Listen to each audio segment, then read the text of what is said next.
শায়েখ আহমদুল্লাহকে বলে ইউটিউবার, তিনি নাকি ভিক্ষা করেন।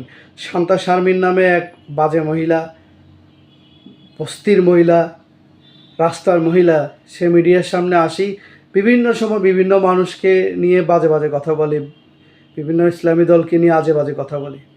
শায়েখ আহমদুল্লাহ কেন বলছে ইসলামী শরিয়ার আইন চাই, শিশু ধর্ষণ এবং শিশু হত্যা প্রতিরোধ করতে ইসলামী শরিয়ার কোনো বিকল্প নাই, এই একটা পোস্টের কারণে সে মিডিয়ার সামনে এসে শায়েখ আহমদুল্লাহকে নিয়ে যা তা বলছে।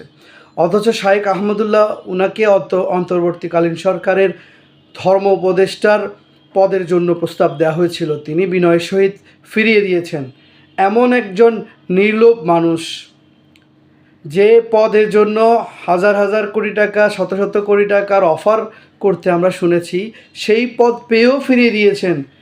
আজকে শায়েখ আহমদুল্লাহকে নিয়ে আজে বাজে কথা বলে, কটূক্তি করে।